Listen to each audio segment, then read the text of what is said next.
नमस्कार दोस्तों, आप देख रहे हैं एचवीएस स्टडीज़ और इस वीडियो में आपके लिए 1 अगस्त 2023 का करंट अफेयर लेकर आ गए हैं। करंट अफेयर के साथ साथ स्टैटिक जीके और रिलेटेड करंट अफेयर का रिवीजन करते हुए चलेंगे। अगर आप इस चैनल पर पहली बार आए हो तो चैनल को सब्सक्राइब कर लीजिएगा। वीडियो अच्छी लगे तो वीडियो लाइक करके ज़रूर जाइएगा। लास्ट में आपके लिए क्विज़ रखा है, उस क्विज़ को भी ज़रूर सॉल्व कीजिएगा। चलिए बात करते हैं लास्ट डे के क्विज़ की। लास्ट डे आपसे क्वेश्चन पूछा गया था कि जो नेशनल मार्टिर मेमोरियल है आरपीएफ का, जगजीवन आरपीएफ एकेडमी कहाँ पर खोली गई? आंसर है लखनऊ पर खोली गई और आप सभी ने आंसर सही दिया था और डिटेल में दिया था। आज के पहले क्वेश्चन की बात करें। पहला क्वेश्चन है who inaugurated new building of Assam legislative assembly. इस प्रकार से भी क्वेश्चन बन सकता है और इस प्रकार से भी बन सकता है कि आसाम या किस राज्य ने अभी 31 जुलाई या कह सकते हैं जुलाई के आखिरी हफ्ते में अपनी लेजिस्लेटिव असेंबली का इनॉग्रेशन किया। तो इस प्रकार से भी क्वेश्चन आ सकता है। आसाम आंसर हो जाता, लेकिन किसने किया है? तो भारत की जो स्पीकर हैं लोकसभा के, उनका नाम है ओम बिरला साहब। इनके द्वारा इसका इनॉग्रेशन किया गया, ध्यान रखिएगा। तो ओम बिरला जो कि अवेलेबल थे असम की लेजिस्लेचर या कह सकते हैं विधानसभा का इनॉग्रेशन करने में, और वहाँ के चीफ मिनिस्टर बिश्वा भी अवेलेबल थे, हेमंता बिश्वा। ठीक है, यहाँ पर बात की जाए तो इसको 30 जुलाई को इनॉग्रेट किया गया गुवाहाटी में। असम के चीफ मिनिस्टर हेमंता बिश्वा शर्मा भी अवेलेबल थे और स्पीकर ओम बिरला के द्वारा इसका इनॉग्रेशन हुआ है। इसमें क्या क्या नई सुविधाएं हैं? तो इसमें ई विधान मतलब इलेक्ट्रॉनिक माध्यम से जो डॉक्यूमेंट्स हैं वो रखे जाएंगे। ऑडियो विजुअल और इंफॉर्मेशन टेक्नोलॉजी का यूज़ करके अलग अलग इक्विपमेंट्स बनाए गए हैं। इसमें ऑफिस चैम्बर होगा स्पीकर का, डिप्टी स्पीकर का, चीफ मिनिस्टर का और दूसरे minister, MLA, conference hall, meeting hall और जो भी इम्पॉर्टेंट जगह होती है किसी भी लेजिस्लेटिव या विधानसभा की, वो सभी कुछ इसमें अवेलेबल है। असम की बात करें तो असम को राज्य के रूप में 26 जनवरी 1950 को फॉर्म किया गया था। कैपिटल दिसपुर है, डिस्ट्रिक्ट 35 है, गवर्नर गुलाब चंद कटारिया हैं, चीफ मिनिस्टर हेमंता बिश्वा शर्मा है, लेजिस्लेचर यूनिकैमरल है जहां की असेंबली में 126 सीट्स, राज्यसभा में 7 सीट्स, लोकसभा में 14 सीट्स आती हैं। यहां का हाई कोर्ट गुवाहाटी में अवेलेबल है और गुवाहाटी हाई कोर्ट के नाम से जाना जाता है। नेशनल पार्क की बात करें तो डिब्रू साइखोवा नेशनल पार्क, काजीरंगा, मानस, नामेरी, ओरंग, रायमोना और देहिंग पटकई नेशनल पार्क यहाँ के नेशनल पार्क हैं। अगर मैप पर देखें आप आसाम को तो सबसे ज़्यादा राज्यों के साथ बाउंड्री लगती है 8 और वो लगती है उत्तर प्रदेश की, और दूसरे नंबर पर आसाम का नंबर आता है। आसाम की बाउंड्री लगती है 7। कितनी? 7 राज्यों के साथ। किन किन के साथ? तो वेस्ट बंगाल हो गया, मेघालय, त्रिपुरा, मिज़ोरम, मणिपुर, नागालैंड और अरुणाचल प्रदेश। ये 7 राज्य हैं जिनके साथ आसाम अपनी बाउंड्री टच करता है। इसकी 2 इंटरनेशनल बाउंड्री भूटान और मेघालय के साथ भी लगती, बांग्लादेश के साथ भी लगती है। आगे बात करें, अगला question, Which is the first Indian city to be the part of the World Cities Culture Forum? तो वर्ल्ड सिटीज़ कल्चर फोरम का हिस्सा बनने वाला पहला भारतीय शहर कौन है? आंसर होगा ये शहर है बेंगलोर। ये कर्नाटका की कैपिटल बेंगलुरु जो कि पहला culture world cities of culture forum में शामिल हुआ है। याद रखिएगा पहला है इसीलिए इम्पॉर्टेंट है। क्या अन्य सिटीज़ जो दुनिया की हैं वो भी हैं? तो अब वैसे दुनिया में बता दूं तो दुनिया में 40 सिटीज़ हैं जो कि world cities of culture forum में शामिल हैं। यहाँ पर 6 कॉन्टिनेंट की। और भारत का जो बेंगलुरु सिटी है वो 41st सिटी बना है, लेकिन भारत में ये पहला है। अगर इसकी बात करें तो कौन कौन से सिटीज़ इस वर्ल्ड सिटीज़ कल्चर फोरम में शामिल है, तो New York, London, Paris, Tokyo, Dubai जैसी सिटीज़ इसमें शामिल है। टोटल 40 सिटीज़ हैं और 41 सिटी बेंगलुरु यहाँ पर बनी है। तो जो भी रिसेंटली में मिसलेनियस क्वेश्चन बने हैं उनको रिवाइज करते हैं। पहला क्वेश्चन पढ़ लिया। दूसरा, इंडिया एआई या इंडिया आर्टिफिशियल इंटेलिजेंस और मेटा जो कि फेसबुक की पेरेंट कंपनी है, इसने आर्टिफिशियल इंटेलिजेंस और इमर्जिंग टेक्नोलॉजी के लिए भारत के साथ कोलैबोरेशन किया है। मेरी माटी मेरा देश अभियान को मिनिस्ट्री ऑफ रूरल डेवलपमेंट ने लॉन्च किया।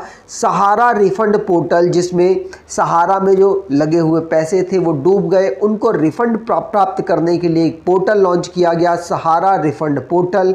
अमित शाह जी के द्वारा इसे किया गया। Taiwan 3rd economic and culture centre Bharat की मुंबई में इनॉग्रेट करेगा। इससे पहले नई दिल्ली और चेन्नई में ये economic and culture centre available थे। Nehru memorial museum and library society का नाम PM memorial museum and library society रख दिया गया। नेशनल इन्वेस्टिगेशन एजेंसी, जिसने ऑपरेशन ध्वस्त के माध्यम से 3 लोगों को अरेस्ट किया जो कि इलीगल ट्रैफिकिंग करते हैं, ड्रग्स की तस्करी करते हैं। संचार साथी पोर्टल, जिसको सेंट्रल गवर्नमेंट ने ब्लॉक और ट्रैक करने के लिए जो खोए हुए फ़ोन है उसके लिए इस पोर्टल को लॉन्च किया। अमित शाह जी के द्वारा ट्रेनिंग प्रोग्राम लॉन्च किया गया। किसके लिए? तो लेजिस्लेटिव ड्राफ्टिंग जो होती है, बिल को जो प्रदर्शित किया जाता है लोकसभा या राज्यसभा या किसी अन्य लेजिस्लेचर में, वहाँ पे किस प्रकार से काम होता है उसका ट्रेनिंग प्रोग्राम यहाँ पर हुआ है नई दिल्ली में। भारत मोस्ट पॉपुलस कंट्री बन गया है। स्टेट ऑफ वर्ल्ड पॉपुलेशन 2023 के अकॉर्डिंग यूनाइटेड नेशन की बॉडी के द्वारा इस रिपोर्ट को तैयार किया गया, लेकिन भारत की जो भी यहाँ पे मिनिस्ट्री है उसने ये बोला है कि हम अभी भी भारत अभी भी 3 करोड़ लगभग पॉपुलेशन से चाइना से पीछे हैं और अभी भी हम 2nd नंबर पर हैं। अभी रिसेंटली की ये रिपोर्ट है। अगला क्वेश्चन, उससे पहले अगर आप कोई ई बुक देख रहे हैं तो आप इस ई बुक को तैयार कर सकते हैं लेकर, और जितनी बार, कम से कम 3 से 4 बार आप तैयार कर लेंगे तो यकीन मानिए आपके एग्ज़ाम में अधिकतर क्वेश्चन यहीं से मिलेंगे। अगर आप ये भी नहीं करना चाहते तो हमने यहाँ पर मंथली वाइज वीडियोस प्रोवाइड कराई हुई हैं, तो आप उनको ज़रूर देख लें। आपका वैसे ही करंट अफेयर कवर हो जाएगा क्योंकि उसमें हमने इंपॉर्टेंट क्वेश्चंस कलेक्ट किए हुए हैं। अगला question, which Indian American has been appointed as the deputy chief executive officer of the US finance agency. तो किस भारतीय अमेरिकी को अमेरिकी वित्त एजेंसी का उप मुख्य कार्यकारी अधिकारी नियुक्त किया गया?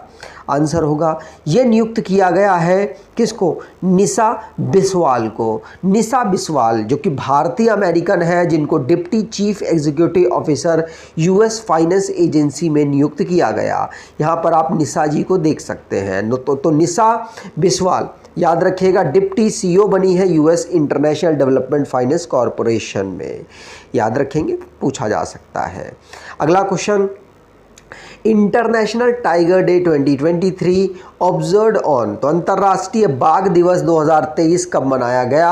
आंसर है, इसको मनाया गया है 29 जुलाई को। 29 जुलाई को हर साल हम इंटरनेशनल टाइगर डे ऑब्जर्व करते हैं। इसमें टाइगर को कंजर्व करने के लिए देश को प्रोत्साहित किया जाता है, जिससे टाइगर्स के नंबर्स को दुनिया में बेहतर किया जा सके। इसको पहली बार 2010 में ऑब्जर्व किया गया था। वर्ल्ड वाइल्ड लाइफ फंड के द्वारा इसको ऑब्जर्व किया जाता है, जिसका हेडक्वार्टर ग्लैड स्विट्जरलैंड में है। वर्ल्ड वाइल्ड लाइफ फंड को फाउंड किया गया था 1961 में। इसके डीजी मार्को लंबर्टिनी है। अगला question, what is the annual estimated growth rate of tiger population in India? तो भारत में बाघों की जनसंख्या की वार्षिक अनुमानित वृद्धि दर क्या है? तो बाघों की जो संख्या है भारत में वो लगभग 6.1% है। ये रिपोर्ट किसके द्वारा बताया गया, तो ये हमारे मिनिस्टर हैं उनके द्वारा इन्फॉर्मेशन दी गई। और आपको बता दूं सबसे ज़्यादा जो इस समय पर टाइगर हैं वो भारत में अवेलेबल, भारत के माफ़ कीजिएगा मध्य प्रदेश, भारत के स्टेट में मध्य प्रदेश में अवेलेबल है। अगर बात की जाए कि कहाँ पर टाइगर है ही नहीं, तो नागालैंड और मिज़ोरम में टाइगर ऑब्जर्व ही नहीं किए गए, लेकिन मध्य प्रदेश और कर्नाटका, उत्तराखंड पहले, दूसरे, तीसरे नंबर पर आते हैं मोस्ट परफॉर्मेंस में, जहाँ पर टाइगर के नंबर सबसे ज़्यादा हैं। ध्यान रखिएगा, प्रोजेक्ट टाइगर 50 साल हो चुके हैं उसके, 1973 में इसको लॉन्च किया गया था। और 50 साल के उपलक्ष्य में क्या क्या कामयाबी हुई इस प्रोजेक्ट को लेकर, यहाँ पर जो ministry of state for environment, forest and climate change के अश्वनी कुमार जी के द्वारा रिपोर्ट तैयार की गई। अगला question, which Indian won the gold medal in 10 metre air rifle event at the world university game. तो वर्ल्ड यूनिवर्सिटी गेम्स में 10 मीटर एयर राइफल स्पर्धा में किस भारतीय ने स्वर्ण पदक जीता है? तो किस भारतीय ने यहाँ पर स्वर्ण पदक जीता? तो ऐश्वर्या प्रताप सिंह तोमर, इनके द्वारा यहाँ पर स्वर्ण पदक जीता गया। तो वर्ल्ड यूनिवर्सिटी गेम्स को ऑर्गेनाइज कहाँ कराया जा रहा था? तो चाइना में ऑर्गेनाइज कराया जा रहा था, जहाँ पर ऐश्वर्या प्रताप सिंह तोमर ने तो गोल्ड मेडल 10 मीटर की एयर राइफल इवेंट में जीता ही। इसके साथ अवनीत कौर और संगम प्रीत बिस्ला, इनके द्वारा भी यहाँ पर गोल्ड मेडल जीता गया है। और इसको ऑर्गेनाइज कहाँ कराया गया? तो चेंगदू, चाइना में इसे ऑर्गेनाइज कराया गया है, वर्ल्ड यूनिवर्सिटी गेम्स। अगला क्वेश्चन है, Mahadei wild life sanctuary is located in which state और यूटी? तो महादेई वर्ल्ड वन्य जीव अभ्यारण्य किस राज्य व केंद्र शासित प्रदेश में स्थित है? तो ये गोवा में स्थित है। चर्चाओं में ये इसलिए रहा है क्योंकि रिसेंटली में आपको पता है बॉम्बे हाई कोर्ट के अंतर्गत गोवा के सभी केसेस को गोवा बेंच यहाँ पर सुनती है। तो गोवा बेंच ने यहाँ पर डिसाइड किया है, इंस्ट्रक्ट किया है गोवा गवर्नमेंट को कि वो डिक्लेयर करे महादेई वाइल्ड लाइफ सेंचुरी को national tiger conservation authority communication के साथ प्लान करे, और साथ साथ इसको जो टाइगर कंजर्व करने के एनवायरनमेंट के हिसाब से तैयार किया जाए, जिससे कि यहाँ पर भी टाइगर काफ़ी मात्रा पे रह सके और नंबर स्टेट में बढ़ सके। यहाँ पर ये वेस्टर्न घाट के अंतर्गत आता है, आपको क्लियर होना चाहिए कि गोवा ही उस तरफ है। अगला question, which is the first African country to initiate a debit for nature swap? तो प्रकृति के बदले ऋण की अदला बदली शुरू करने वाला पहला अफ्रीकी देश कौन सा बना है? आंसर होगा गाबोन। गाबोन ऐसा देश बना है जिसने प्रकृति के बदले पैसा यहाँ पर स्वैप किया है। कैसे? मान लीजिए किसी देश में अगर उसकी कैपेसिटी है कि अगर वो 2 मिलियन टन, मान लीजिए 2 मिलियन टन यहाँ पर कार्बन का एमिशन कर सकता है, सभी के इस प्रकार से ही कैलकुलेट करके दिया जाता है उसकी कैपेसिटी। अगर वो कर सकता है और उसने उतना भी नहीं किया तो वो क्या करेगा? अपने एनवायरनमेंट को और या अपने जो कार्बन एमिशन को बेचकर अपने एनवायरनमेंट के बदले पैसा ले लेगा या ऋण ले लेगा।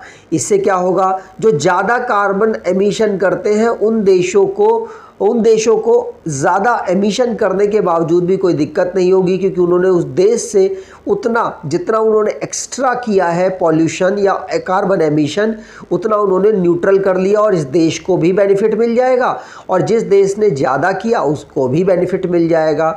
लेकिन यहाँ पर सबसे इम्पॉर्टेंट बात आपके लिए ये है कि गाबोन एक ऐसा कंट्री, अफ्रीकन कंट्री बना है और पहली अफ्रीकन कंट्री बना है जिसने डेबिट फॉर नेचर स्वैप शुरुआत की है इसकी, जिसमें मिनिमम जो परचेजिंग होगी वो 450 मिलियन US डॉलर में होने वाली है। ध्यान रखिएगा। आगे बात करें और इसी को ब्लू बॉन्ड कहते हैं।